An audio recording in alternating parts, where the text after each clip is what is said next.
নবীন বল নবনবীনের গাহিয়া গান স্বাধীন করিব মহাশ্মশান আমরা জানিব নূতন প্রাণ ভাবতে নবীন বল চললে নৌজওয়ান সঙ্গে থাকিয়া থাক চললে নৌজওয়ান সঙ্গে থাকিয়া থাক মৃত্যু তরুণ দুয়ারে দুয়ারে জীবনের আহ্বান ভাঙে ভাঙা গোল চললে চললে চল ভাঙে ভাঙা গোল চললে চললে চল চল চল চল চল চল চল ঊর্ধ্ব গগনে বাজে মাদল চিহ্নের তলা ধরণী তল পূর্ণ প্রাতের তরুণ গান চললে চললে চল চল চল চল চল চল চল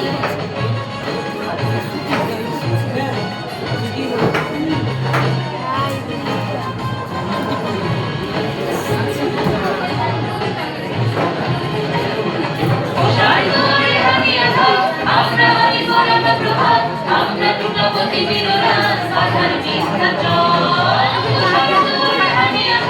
আমরা হরি পরম প্রভাত আমরা দ্রুতগতি বিরোরান বাধার মিথ্যা চল নবনবীনের গাহিয়া গান স্বাধীন করিব মহাশ্মশান আমরা জানিব নূতন প্রাণ ভাবতে নবীন বল নবনবীনের গাহিয়া গান স্বাধীন করিব মহাশ্মশান আমরা জানিব নূতন প্রাণ ভাবতে নবীন বল চললে নৌজওয়ান সঙ্গে থাকিয়া থাক চললে নৌজওয়ান সঙ্গে থাকিয়া থাক মৃত্যু তরুণ দুয়ারে দুয়ারে জীবনের আহ্বান ভাঙে ভাঙা গোল চললে চললে চল ভাঙে ভাঙা গোল চললে চললে চল চল চল চল চল চল চল পূর্ণ গগনে বাজে মাদল নিম্নে উতাল ধরণী কাল পূর্ণ প্রাতের তরুণ গান চললে চললে চল চল চল চল চল চল চল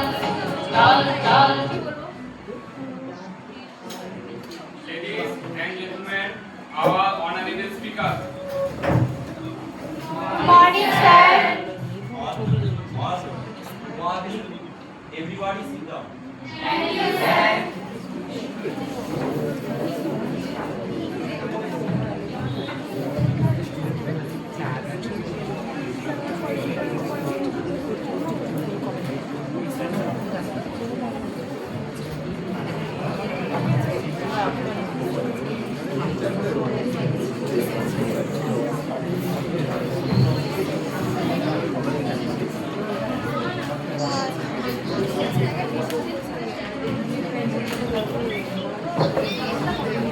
নমস্কার।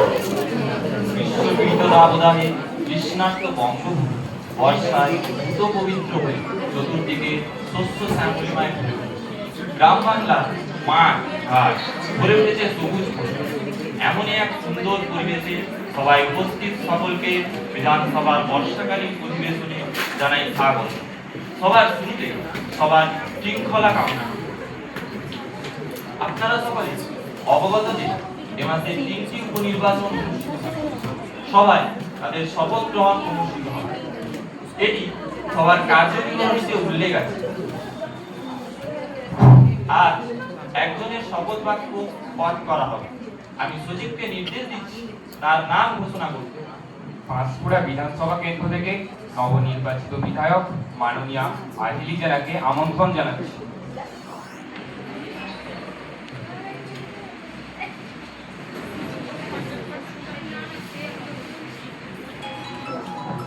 আপনি কোন ভাষায় শপথ বাক্য পাঠ করতে চান?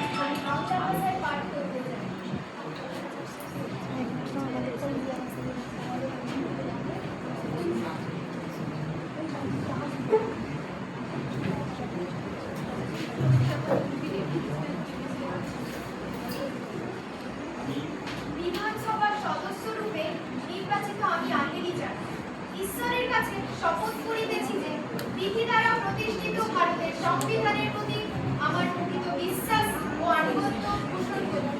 আমি ভারতের সার্বভৌম ও সম্পত্তি রক্ষা করিব এবং যে কর্তব্য ভার আমি গ্রহণ করিতেছি তাহা বিশ্বস্তভাবে নির্বাহ করিব। আপনাকে বিধানসভায় স্বাগত।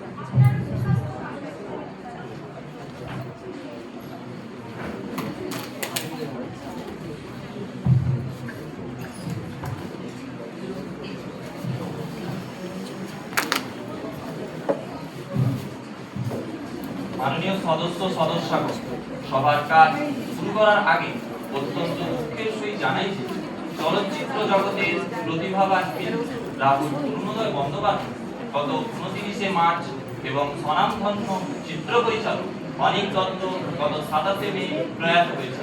সবাই তাদের আত্মার শান্তি কামনায় 2 মিনিট নীরবতা পালন করছে।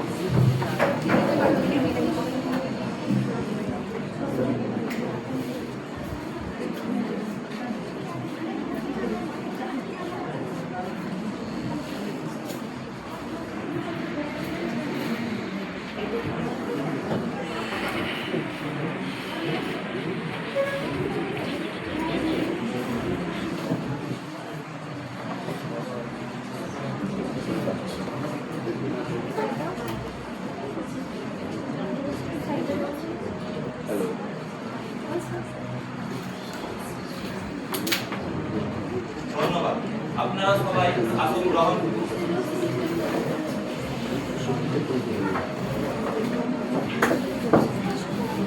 এবার আমি মাননীয় মুখ্যমন্ত্রীকে অনুরোধ করছি বিশিষ্ট শিল্পী ও সাহিত্যিক অভিনেতা রাহুল অরুণোদয় বন্দ্যোপাধ্যায় সম্পর্কে 2 কথা বলার। ধন্যবাদ অধ্যক্ষ মহাশয়। রাহুল অরুণোদয় বন্দ্যোপাধ্যায় 1983 সালের 16ই অক্টোবর কলকাতায় জন্মগ্রহণ করেন। তিনি প্রথমে নাকতলা হাই স্কুলে ও পরে আশুতোষ কলেজে পড়াশোনা করেন। তার বাবা বিশ্বনাথ বন্দ্যোপাধ্যায়ের হাত ধরে বিজয়গড় থিয়েটারের মঞ্চস্থ রাত দর্শন নাটক অভিনয়ের মাধ্যমে তার যাত্রা শুরু হয়। তিনি প্রায় 450টি নাটকে অভিনয় করেন। তার প্রথম চলচ্চিত্রের নাম ছিল প্রবাল রঙের আলো। তিনি 2008 সালে আনন্দলোক পুরস্কার পান। এই প্রতিভাবান শিল্পী গত 29শে মার্চ উড়িষ্যার তালসারি বিচে শুটিং চলাকালীন তার সলিল সমাধি হয়। তার মৃত্যুতে আমি গভীর শোকাহত। তার আত্মার শান্তি কামনা করি। ধন্যবাদ। এরপর আমি অনুরোধ করছি মাননীয় বিরোধী দলনেত্রী মহোদয় প্রয়াত চিত্র পরিচালক অনিক দত্ত সম্পর্কে 2 কথা বলেন। ধন্যবাদ অধ্যক্ষ মহাশয়। ব্যক্তিগতভাবে অনিক দত্তের সাথে আমার পূর্ব পরিচয় ছিল। তিনি 1960 সালের 22শে মে কলকাতায় জন্মগ্রহণ করেন। তিনি প্রথমে পাঠ ভবনে এবং পরে সেন্ট জেভিয়ার্স কলেজে পড়াশোনা করেন। তিনি একজন বাঙালি চিত্র পরিচালক ছিলেন। 2012 সালে ভূতের ভবিষ্যৎকে বড় পরিসরে শুরু করেছিলেন। তার কয়েকটি উল্লেখযোগ্য চলচ্চিত্র ছিল অপরাজিত, আশ্চর্য প্রদীপ ইত্যাদি। তার কাজের অন্যতম বৈশিষ্ট্য ছিল ব্যঙ্গ, রাজনৈতিক ও সামাজিক মন্তব্য এবং অতিরিক্ত হাস্যরস পরিবেশন। তিনি 2026 সালের 27শে মে মাত্র 63 বছর বয়সে নিজ বাসভবনের ছাদ থেকে পড়ে শেষ নিঃশ্বাস ত্যাগ করেন। আমি তার মৃত্যুতে গভীর শোকাহত হয়েছি। তার শান্তির কামনা করে আমি আমার কথা শেষ করি। ধন্যবাদ অধ্যক্ষ মহাশয়। পর আমি মাননীয় সচিবকে অনুরোধ করব প্রয়াত রাহুল অরুণোদয় বন্দ্যোপাধ্যায় এবং চিত্র পরিচালক অনিক দত্তের পরিবারের হাতে আমাদের এই শোক প্রস্তাবটি পৌঁছে দেওয়ার ব্যবস্থা করুন।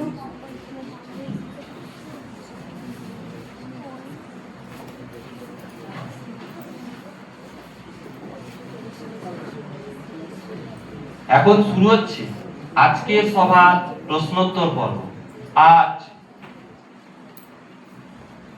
বেশ কিছু প্রশ্ন জমা পড়েছে আলোচনার জন্য, তবে সময়ের অভাবে আমি গুরুত্বপূর্ণ তারকা চিহ্নিত প্রশ্নগুলির প্রতি দৃষ্টি আকর্ষণ করছি।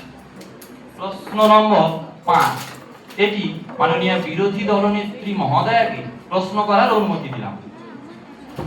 ধন্যবাদ অধ্যক্ষ মহাশয়।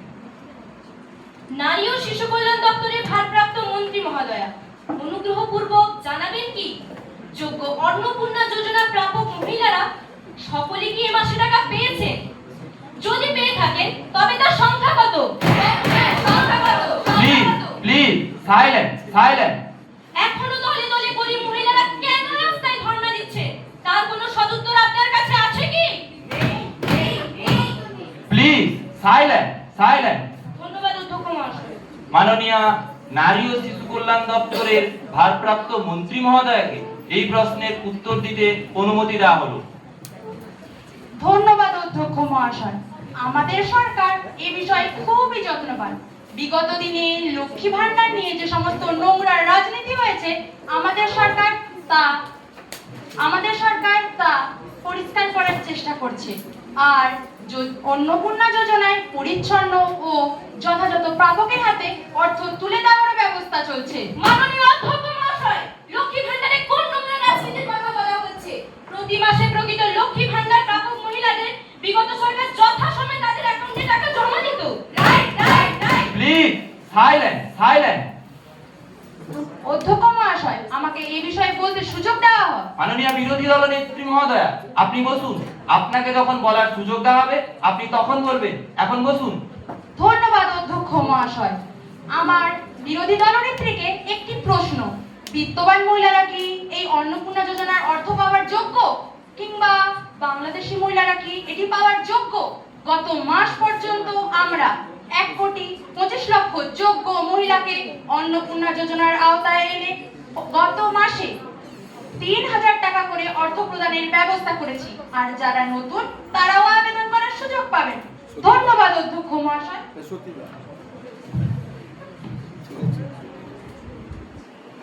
এরপর আমি 14 নম্বর প্রশ্নটি বিরোধী বিধায়ক কিষান দে মহাশয়কে তুলে ধরার অনুমতি দিলাম। আমায় প্রশ্ন করার সুযোগ দেওয়ার জন্য মাননীয় অধ্যক্ষ মহাশয়কে ধন্যবাদ জানাই। বারুইপুরের ঘটনা আমাদের বাঙালি জাতির লজ্জা। বারুইপুরের নাবালিকার নিখোঁজ হওয়ার খবর থানায় ডায়েরি করা সত্ত্বেও কেন সেই রাত্রে পুলিশ উপযুক্ত ব্যবস্থা গ্রহণ করেননি? করলে হয়তো মেয়েটির ওই করুণ পরিণতি সকলকে দেখতে হতো না। অপরাধী পুলিশ কর্মীদের বিরুদ্ধে পুলিশ মন্ত্রী তো অ্যাকশন নেওয়ার 72 ঘন্টা সময় নিয়েছিলেন, কিন্তু বর্তমানে কতই না 72 ঘন্টা পার হলো। এ ব্যাপারে কোনো উপযুক্ত শাস্তিমূলক ব্যবস্থা গ্রহণ করা হয়েছে কি?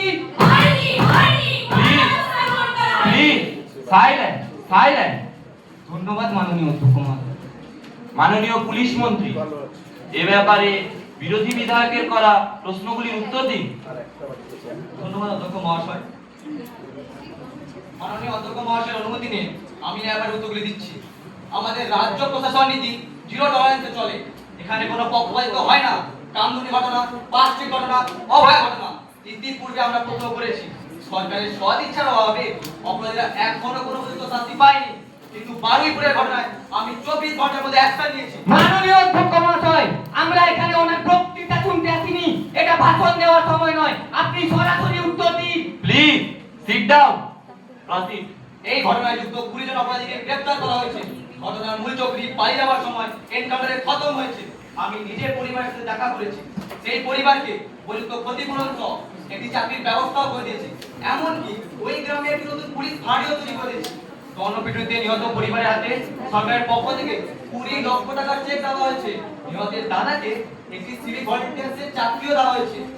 আর এছাড়াও এই যে রাজ্য প্রশাসন নীতি সম্পূর্ণটাই আমাদের সরকারের উপর নির্ভর করে। এমনকি এই রাজ্য প্রশাসন নীতি আপনাদের উপর করা আরো দায়ী করছে। ধন্যবাদ।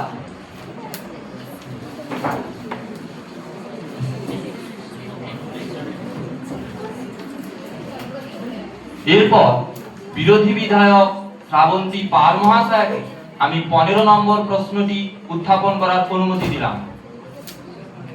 ধন্যবাদ অধ্যক্ষ মহাশয়। বর্তমানে নতুন সরকার আসার পর স্বাস্থ্যের বেহাল অবস্থা পরিলক্ষিত হচ্ছে। উদাহরণস্বরূপ বলা যায়, স্বাস্থ্য কেন্দ্র কিংবা হসপিটাল কেন্দ্রগুলিতে ডাক্তার কিংবা নার্স নিয়োগ হচ্ছে না। স্বাস্থ্যসাথী প্রকল্প বন্ধ করে দেওয়ার ফলে মুমূর্ষ গরিব মানুষ চিকিৎসার অভাবে মারা যাচ্ছে।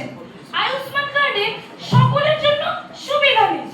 রাজ্য সরকার মুখে ঘোষণা করলেও এখনো পর্যন্ত রাজ্য স্বাস্থ্যসাথী প্রকল্প চালুই করেননি। বেসরকারি হসপিটাল কিংবা নার্সিং হোমগুলি রোগীর পরিবারের কাছ থেকে যথেষ্ট পরিমাণে অর্থ শোষণ করেই চলেছে। এ ব্যাপারে স্বাস্থ্যমন্ত্রী কি বলবেন জানতে চাই। সাইলেন্ট। সরকার পক্ষের স্বাস্থ্যমন্ত্রী হিসাবে মাননীয়া ঋত্বিকা জানা মহাশয়কে এই প্রশ্নের উত্তর দিতে অনুমতি দিলাম। ধন্যবাদ অধ্যক্ষ মহাশয়। নতুন সরকার মাত্র কয়েক মাস ক্ষমতায় এসেছে। তাই আমাদের কাজ করার কিছুটা সময় ও সুযোগ দিতে হবে তো। স্বাস্থ্যসাথী প্রকল্প বন্ধ হলেও রাজ্য স্বাস্থ্যসাথী প্রকল্প শীঘ্রই চালু করার ব্যবস্থা গ্রহণ করা হচ্ছে। হাসপাতালে রোগীর আধার জমা করলে আয়ুষ্মান কার্ড না থাকলেও রাজ্য স্বাস্থ্যসাথীতে তার চিকিৎসার ব্যবস্থাও করা হচ্ছে।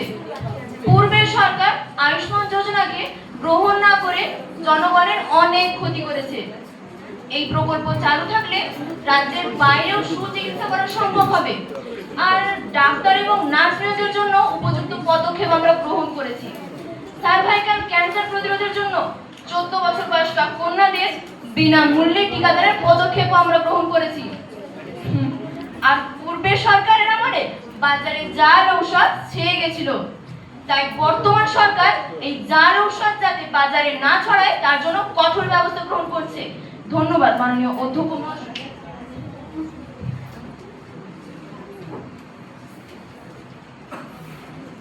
এরপর আমার শেষ প্রশ্ন 16 নম্বরটি বিরোধী বিধায়ক সৌরভ সাউ মহাশয়কে তুলে ধরার অনুমতি দিচ্ছি। আমায় প্রশ্ন করতে সুযোগ দেওয়ার জন্য মাননীয় অধ্যক্ষ মহাশয়কে ধন্যবাদ জানাই। বর্তমান শিক্ষা ব্যবস্থা স্বাস্থ্য থেকেও আরো সংকটজনক অবস্থায় রয়েছে। বিভিন্ন স্কুল এবং কলেজগুলিতে শিক্ষক ও শিক্ষাকর্মী নিয়োগ ব্যাপারে এক অচল অবস্থা তৈরি হয়েছে। কোনো কোনো স্কুলে শিক্ষক আছেন তো ছাত্র নেই, আবার বেশিরভাগ স্কুলগুলিতে ছাত্র কম তো শিক্ষক বেশি, তাই পঠন পাঠন ব্যাহত হচ্ছে। বর্তমান সরকার এ বিষয়ে কি বলবেন জানতে চাই। Please please silent. অনুগ্রহ করে যদি পাস ফেল প্রথাটি ফিরিয়ে আনা যায় তাহলে শিক্ষার্থীদের পড়ার আগ্রহ যেমন বৃদ্ধি পাবে তেমনি শিক্ষার মান উন্নতি হবে। আর পূর্বের সরকার পাঠ্যপুস্তক সিলেবাসের 12টা বাজিয়ে রেখেছেন। সিলেবাসগুলিকে রাজনীতি মুক্ত করতে না পারলে শিক্ষা ও মানের উন্নতি হবে না। ধন্যবাদ অধ্যক্ষ মহাশয়। মাননীয় শিক্ষামন্ত্রী এ ব্যাপারে বিরোধী বিধায়কের করা প্রশ্নের উত্তর দিন। ধন্যবাদ অধ্যক্ষ মহাশয়। পূর্বের সরকার অর্থের বিনিময়ে শিক্ষক ও শিক্ষাকর্মী নিয়োগ করেছেন। তাছাড়া আদালতের নির্দেশ মোতাবেক অনেকে অযোগ্য বিচারে চাকরিও হারিয়েছেন। আমরা একটি স্বচ্ছ নিয়োগ প্রক্রিয়া চালু করতে চলেছি। আর আপনি যে পাস ফেল ব্যাপারটা বললেন সেটা এখন আলোচনার স্তরে আছে। পরিকাঠামোগত উন্নতির লক্ষ্যে আমাদের সরকার অর্থ বরাদ্দ করেছে। আর বেশ কয়েকটি বিদ্যালয়কে পিএমসি প্রকল্পের আওতায় আনা হচ্ছে। সিলেবাস পরিবর্তনের জন্য আমরা নতুন কমিটিও গঠন করছি। শ্রেণী অনুসারে ধাপে ধাপে সিলেবাস পরিবর্তন করা হবে। আগামী 2028 সালের মধ্যে নতুন সিলেবাস পরিবর্তনের কাজ সমাপ্ত করা হবে। ধন্যবাদ অধ্যক্ষ মহাশয়। Please please silent silent. আপনি কি কিছু বলতে চান? Yes sir. বলুন।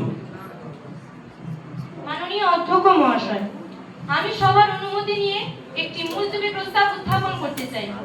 বসুন। যারা মুলতবি প্রস্তাব উত্থাপনের পক্ষে তারা হ্যাঁ বলুন। হ্যাঁ।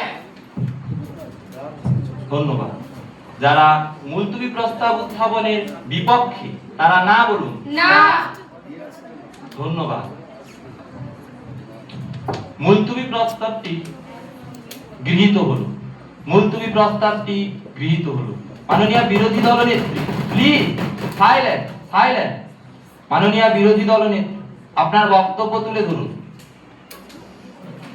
ধন্যবাদ মাননীয় অধ্যক্ষ মহাশয়। কেন্দ্রীয় সরকার তার সামরিক প্রয়োজনে আমাদের সমুদ্র উপকূল জুনপুটে একটি ক্ষেপণাস্ত্র ঘাঁটি গড়ে তোলার জন্য উদ্যোগ নিয়েছে। এখানে যদি ক্ষেপণাস্ত্র ঘাঁটি গড়ে তোলা হয় তবে মৎস্যজীবীদের জীবন ও জীবিকা দুটোই বিপন্ন হবে। পরিবেশ দূষণের ফলে সমুদ্র উপকূলে বসবাসকারী মানুষ তথা জীবকুলের অপূরণীয় ক্ষতি হবে। Please please silent.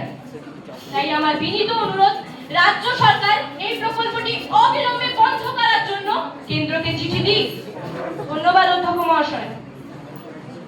মুলতবি প্রস্তাবটি আলোচিত হলো। যারা মুলতবি প্রস্তাবকে সমর্থন করছেন তারা হ্যাঁ বলুন। হ্যাঁ। ধন্যবাদ।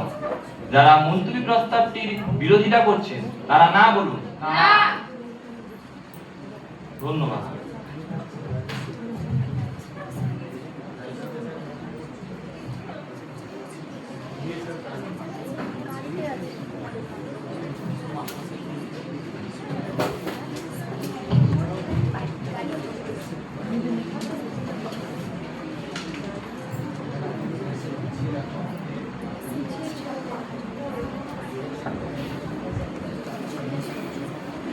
ধ্বনিভোটের ভিত্তিতে মুলতবি প্রস্তাবটি বাতিল করা হলো।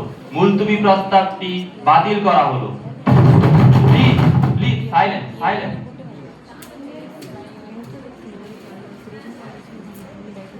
বিরোধী দলের বিধায়কদের কাছ থেকে 4টি বিষয়ের দৃষ্টি আকর্ষণী প্রস্তাব এসেছে। এর মধ্যে সময়ের অভাবে আমি মাননীয় বিধায়ক সম্প্রীতি দেবতা মহাশয়াকে একটি প্রশ্ন উত্থাপনের অনুমতি দিলাম। আমাকে প্রশ্ন উত্থাপনের অনুমতি দেওয়ার জন্য মাননীয় অধ্যক্ষ মহাশয়কে ধন্যবাদ জানাই। আমি পশ্চিমবঙ্গের রামনগর বিধানসভা কেন্দ্রের বিধায়ক। আমি মাননীয় পরিবহন মন্ত্রীর দৃষ্টি আকর্ষণ করতে চাইছি। বর্তমানে পূর্ব মেদিনীপুর জেলার পিঠাবড়ি থেকে দীঘা পর্যন্ত 116 ফিট জাতীয় সড়কটি খুবই সংকীর্ণ অবস্থায় রয়েছে। দীর্ঘদিন ধরে বালিশাই দীঘা বাইপাস তৈরির জন্য জমি অধিগ্রহণের কাজ শুরু করা হয়েছে, কিন্তু বছর বছর এগিয়ে যাওয়া সত্ত্বেও ওই বাইপাস তৈরির কাজ শুরু হতে পারছে না। বাইপাস না হওয়ার কারণে যানজট আর দুর্ঘটনা নিত্যনৈমিত্তিক ঘটনা হয়ে দাঁড়িয়েছে। Right right right. Please silent silent. অনুগ্রহ করে বলবেন কি কবে এই কাজ সমাপ্ত হবে? কবে সমাপ্ত হবে? কবে সমাপ্ত হবে? Please please silent. ধন্যবাদ মাননীয় অধ্যক্ষ মহাশয়। মাননীয় পরিবহন মন্ত্রী, এ ব্যাপারে আপনি প্রশ্নগুলির উত্তর দিন। ধন্যবাদ মাননীয় অধ্যক্ষ মহাশয়। বর্তমান জাতীয় সড়কে বিভিন্ন ইঞ্জিন রিক্সা ও টোটো চলার কারণে যানজট বৃদ্ধি পেয়েছে। আমাদের সরকার তা দূর করার সিদ্ধান্ত নিয়েছে। জমি জটিলতার কারণে বাইপাসের কাজ কিছুটা বিলম্বিত হয়েছে।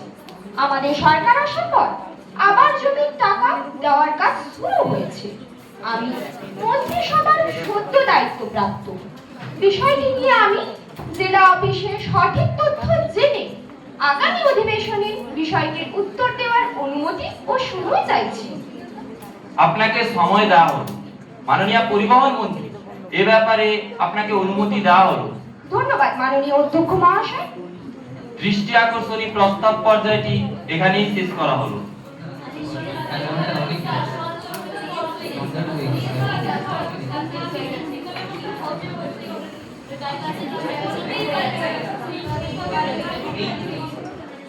আপনারা শান্ত হন। এবার শুরু হচ্ছে প্রথম দিনের অধিবেশনের জিরো আওয়ার। বিরোধী বিধায়ক অনুষ্কা মাইতি মহাশয়কে একটি প্রস্তাব উত্থাপনের অনুমতি দিলাম। ধন্যবাদ অধ্যক্ষ মহাশয়। নতুন সরকার আসার আগে বলেছিলেন পরিবর্তনের সাথে সাথে সমস্ত সরকারি কর্মচারীদের সম্পূর্ণ ডিএ মিটিয়ে দেবেন। এখনো পর্যন্ত সরকারি কর্মীরা কোনো ডিএই পেলেন না। অক্টোবরে 20% মিটিয়ে দেওয়ার গল্প সরকার শুনিয়েছে। সুপ্রিম কোর্টের রায় সম্পূর্ণভাবে মানিয়ে নিয়ে সরকার। এখনো কর্তব্যরত কর্মচারীরা কোনো বকেয়া দিয়ে পায়নি। শুধুমাত্র পেনশন প্রাপক এবং চতুর্থ শ্রেণীর কর্মচারীদের দেওয়া হয়েছে মাত্র। আপনি আসন গ্রহণ করুন। ধন্যবাদ অধ্যক্ষ মহাশয়। বিশেষ কারণে সভায় আজ অর্থমন্ত্রী উপস্থিত হতে পারেনি। মাননীয় মুখ্যমন্ত্রী এ ব্যাপারে উত্তর দেবেন। মাননীয় মুখ্যমন্ত্রী, এ ব্যাপারে আপনার বক্তব্য তুলে ধরুন। ধন্যবাদ অধ্যক্ষ মহাশয়। আমাদের সরকার যেটা বলে সেটা করে দেখায়। সরকারি কর্মচারী ও পেনশন হোল্ডাররা আগামী 1 অক্টোবর থেকে বর্ধিত 20% ডিএ পাবেন। এ ব্যাপারে বিজ্ঞপ্তিও জারি হয়ে গেছে। আপনি কি কিছুই খবর রাখেন না? আর বকেয়া ডিএর 50% আমরা দেবো বলে তাও সুপ্রিম কোর্টে জানানো হয়েছে। তাছাড়া এই বকেয়া ডিএ তো দেওয়ার কথা পূর্বের সরকারের, তার দায় এখন আমাদের ঘাড়ে এসে পড়েছে। আর পূর্বের সরকার তো 2% ও 4% করে দিয়ে দিত, আর আমরা তো এককালীন 20% করে দিয়ে দিতে চলেছি। তা আমাদের একটু সময় দিতে হবে। ধন্যবাদ। Have you any supplementary? No sir. প্রথমার্ধের জন্য সভার কাজ এখানেই শেষ করা হলো। বিরতির পর সভার কাজ পুনরায় শুরু হবে দুপুর 4:30টায়। সভার কাজ পুনরায় শুরু হচ্ছে। মাননীয় বিরোধী দলনেত্রী মহোদয়া সভার উপর অনাস্থা প্রস্তাব এনেছেন। যারা এই অনাস্থা প্রস্তাব উত্থাপনের পক্ষে তারা উঠে দাঁড়ান। Yes, sir. আপনারা বসুন। Thank you sir.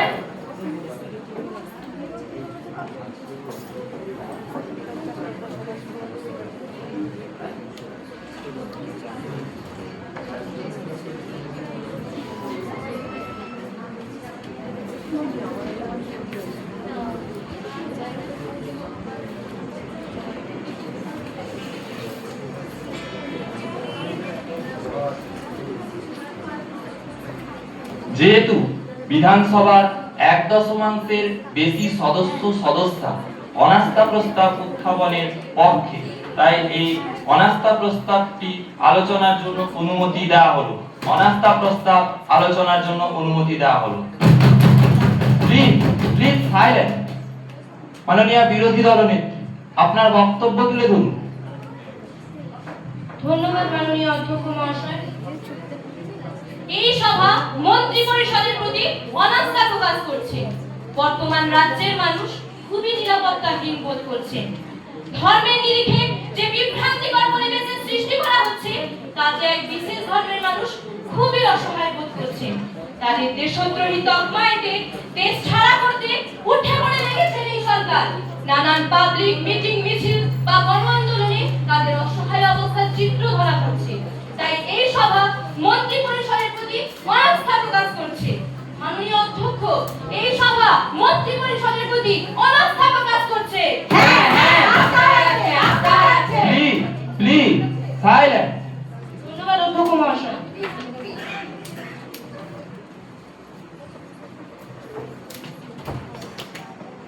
মন্ত্রী পরিষদের প্রধান মাননীয় মুখ্যমন্ত্রীকে এর উত্তর দিতে অনুরোধ করছি। ধন্যবাদ অধ্যক্ষ মহাশয়। বর্তমান পরিস্থিতিতে রাজ্য তথা দেশ খুবই সংকটের মধ্যে রয়েছে। বহু বাংলাদেশি পশ্চিমবঙ্গে ঘাঁটি গেড়ে বসে আছে। সন্ত্রাসবাদীদেরও জনগণ কলকাতা আজ ডেরা হয়ে দাঁড়িয়েছে। সরকার অপরাধীদের চিহ্নিত করে কঠোর শাস্তি দেওয়ার ব্যবস্থা গ্রহণ করছে। সরকারি সুযোগ সুবিধা যাতে অনুপ্রবেশকারীরা না পায়, অর্থাৎ তারও ব্যবস্থা গ্রহণ করছে। অনুপ্রবেশকারীদের আটকানোর জন্য সরকার বিএসএফদের হাতে জমি তুলে দিয়েছে। যারা আন্দোলনের নামে সরকারি সম্পদ ধ্বংস করছে, সরকার তাদের বিরুদ্ধে কঠোর শাস্তি ব্যবস্থা গ্রহণ করছে। ধন্যবাদ। সরকারদের উচ্ছেদ করে তাদের পেটে লাথি মারছে এই সরকার। Please sit down. আপনাকে যখন বলার অনুমতি দেওয়া হবে আপনি তখন বলবেন। এখন বসুন। ধন্যবাদ। বিরোধী দলনেত্রী, আপনাকে জবাবি ভাষণ দেওয়ার জন্য অনুমতি দিচ্ছি। ধন্যবাদ অধ্যক্ষ মহাশয়। নতুন সরকার আসার পর সংখ্যালঘুদের উপর প্রতিদিন হামলা চলছে। মানুষের বাক স্বাধীনতা কেড়ে নেওয়া হচ্ছে। ভারতের ধর্মনিরপেক্ষ চরিত্রের গায়ে যাতে আঁচড় না লাগে, তার জন্য এই সভা মন্ত্রী পরিষদের প্রতি অনাস্থা প্রকাশ করছে। ধন্যবাদ অধ্যক্ষ মহাশয়। অনাস্থা প্রস্তাবটি আলোচিত হল। যারা অনাস্থা প্রস্তাবটিকে সমর্থন করছে তারা হ্যাঁ বলুন। হ্যাঁ। ধন্যবাদ। যারা অনাস্থা প্রস্তাবটির বিরোধিতা করছে তারা না বলুন। না। ধন্যবাদ।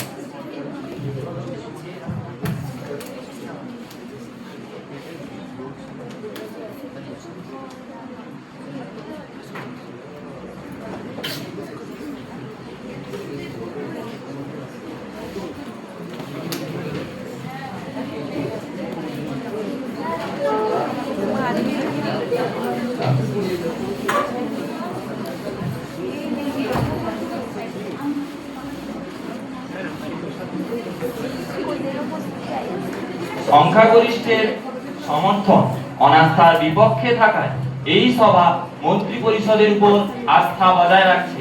এই সভা মন্ত্রী পরিষদের উপর আস্থা বজায় রাখছে। বর্তমান সরকারের পক্ষ থেকে আমার কাছে একটি বিল জমা পড়েছে। এখন এই বিল সম্পর্কে আলোচনা পর্ব শুরু হবে। বিলটি উত্থাপন করার জন্য মাননীয় পুলিশ মন্ত্রীকে অনুমতি দিলাম। রেসপেক্টেড স্পিকার, এই বিলটি উত্থাপন করার অনুমতি দেওয়ার জন্য আপনাকে ধন্যবাদ। বিগত সরকারের আমলে সিন্ডিকেট রাজ, তোলাবাজি, ভোট লুট ইত্যাদির কারণে আমাদের রাজ্যের দুষ্কৃতী বা গুন্ডাদের সংখ্যা অভাবনীয়ভাবে বৃদ্ধি পেয়েছে। এদের দমন করতে না পারলে সাধারণ মানুষ সুস্থভাবে বাঁচতে পারবে না। তাই আমাদের সরকার এই গুন্ডা দমন বিল পাস করার অনুমতি চাইছে।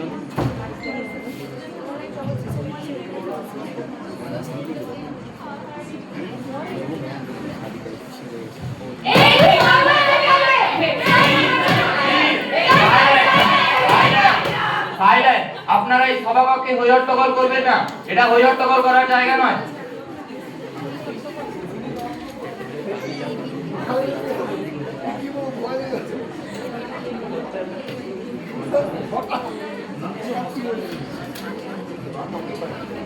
এই বিলটি সম্পর্কে আমি বিরোধী দলনেত্রী মহোদয়কে তার বক্তব্য পেশ করার অনুমতি দিলাম।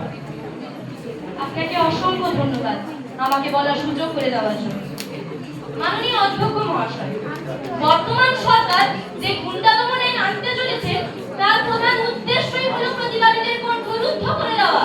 প্রতিবাদীদের যে কোনো অছিলায় গ্রেফতার করে দিনের পর দিন কারাগারে বন্দী করে রাখাই এর প্রধান উদ্দেশ্য।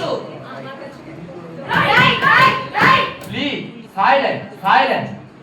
আমি অধ্যক্ষ মহাশয়ের কাছে অনুরোধ করছি এই কালো আইন যাতে পাস না হয় তার ব্যবস্থা করুন। ধন্যবাদ অধ্যক্ষ মহাশয়। এই বিলটি আলোচিত হল, যারা এই বিলটিকে সমর্থন করে তারা উঠে দাঁড়ান।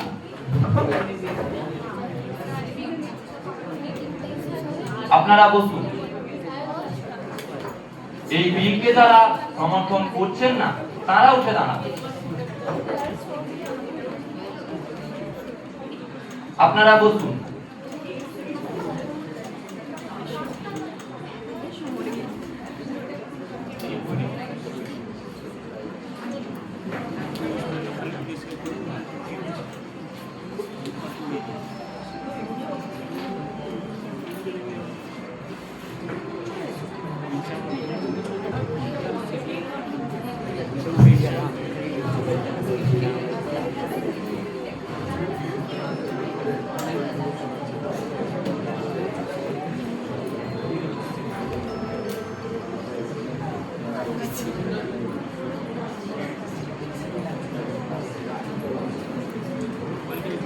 ধ্বনি ভোটে বিলটি সভায় গৃহীত হলো, বিলটি সভায় গৃহীত হলো, বিলটি সভায় গৃহীত হলো। Please please silent silent. আমি সচিবকে নির্দেশ দিচ্ছি বিলটি রাজ্যপালের কাছে সম্মতির জন্য পাঠানোর ব্যবস্থা করুন।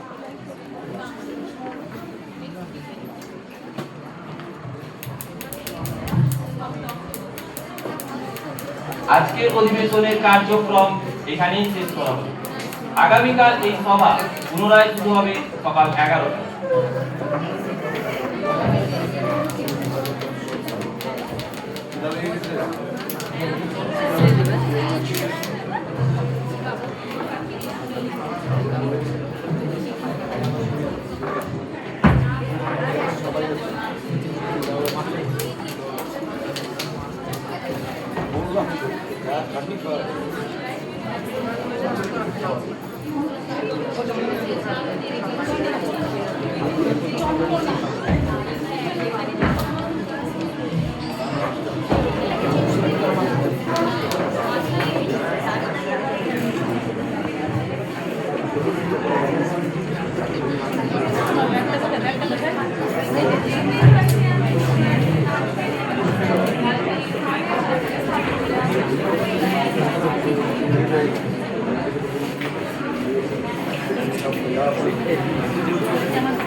আমাদের